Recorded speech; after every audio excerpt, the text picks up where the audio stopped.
We have 3 Excalibur discontinued lipless crankbaits. They don't make this color in the new Booyah one, but that's beyond the point. So we have the 1 ounce, we have the ½ ounce, and we have the 1/4 ounce.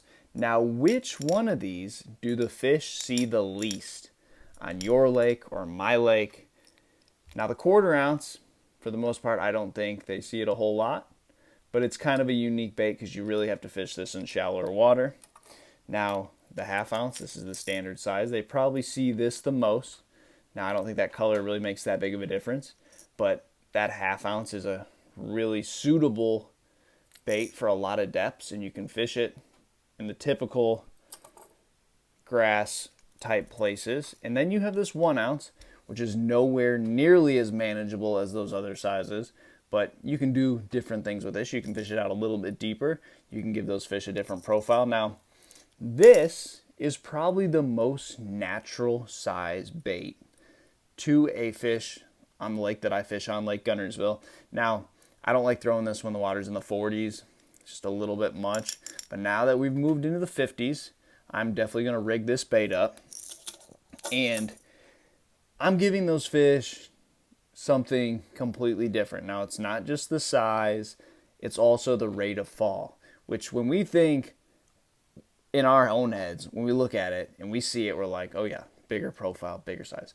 But you have to also realize that the fish aren't necessarily always just dialed in on the size. A lot of times they're more focused on how quickly something is falling. They see a lot of ½ ounce baits. They typically fall close to the same, depending on what the line is that you're throwing it on. Now, this 1 ounce is going to fall differently. It's going to be a completely different rate of fall. So that is also important. If you can give those fish a different profile. Now, again, it's going to be a pain to fish in all that grass. A lot of times you're going to have it bogged down in that grass. You're not going to be able to pop it out. You're going to have to really work that bait. But not saying you have to lock that in your hand all day. But if you can just keep it in your hand, 15 casts, throw it on some places where you're out a little bit deeper, kind of mix it into the rotation, because something different a lot of times can get you an extra bite. We are very similar fishermen across the board. We watch the same videos, we watch the same TV shows, we have had the same instances happen to us on the water. So we all kind of have a unique but similar approach.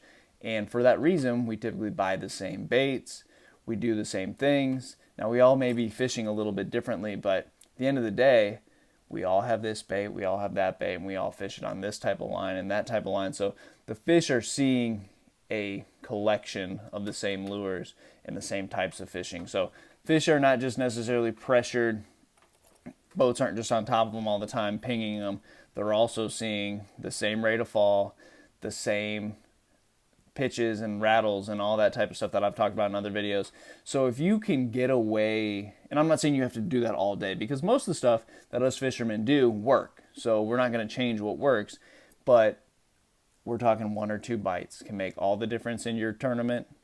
And if you can tie on something that's a little bit goofy but actually works. I'm not saying go and rig you up, a bunch of whatevers on an Alabama rig and start throwing that around.